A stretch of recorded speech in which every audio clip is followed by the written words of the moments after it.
Hi, Larry Horist here, and welcome to So There It Is. This time I thought I would talk about a rather popular subject these days, impeachment. You know,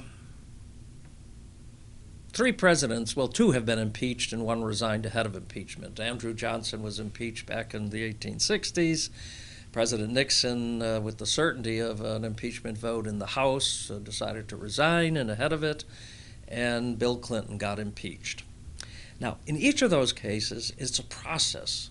The House leadership decides to establish an impeachment hearing. And that's an official impeachment hearing. The purpose of the hearing, usually done by the Judiciary Committee, the purpose of that hearing is to impeach the president or not to impeach the president.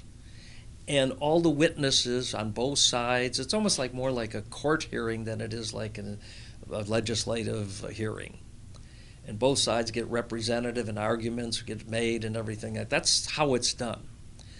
Well, the problem for the Democrats this time is they can't get it done that way. Because first of all, an impeachment is a political process. You can impeach a president for anything at all. You can impeach President Trump because you don't like his hairstyle. But you have to have a lot of support amongst the public. And right now, more than 50% of the American public say, no, we don't think the president should be impeached. You know, it's pretty close to the election. We'll decide his fate in the election. Let us, the electorate, do it.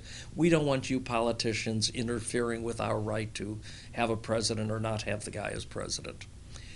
So what they did is they started a lot of investigations after the Mueller report turned out to be a huge disappointment for them. They fully expected, and they said it for 2 years, that when the Mueller report came out, impeachment would be in the bag. It would prove criminality on the part of the president. It did no such thing. So they started to say, well, we'll start our own investigation. Now, this is just an investigation. This is a partisan, biased investigation being done by a number of committees in Congress. Okay, they can do that. They're in control. Well, that wasn't moving along too well, so they said, well, you know what we ought to do? We ought to establish an inquiry, an impeachment inquiry, to see if we should have an impeachment hearing. Now, that's kind of stupid, actually, but they wanted to get that process rolling, and they wanted that word impeachment in there.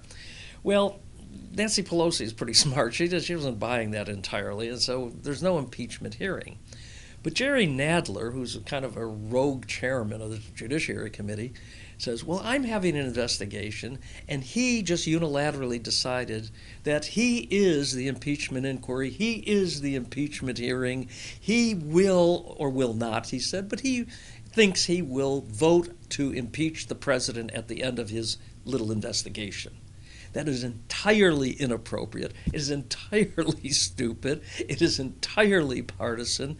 You either do have an impeachment hearing or you walk away from the issue and let the voters decide.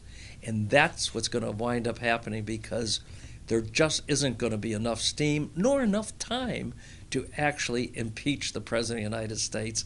And for what? Everybody knows that the Senate isn't going to remove the president within months of an election. That's nonsense. They're just playing politics as usual. So don't worry about an impeachment. I don't think we're going to see one. And even if they start one, I don't think they could even finish it before the election. So rest assured, we're going to face an election, and I think President Trump will be the Republican nominee, but that's not even sure. We'll see. So there it is.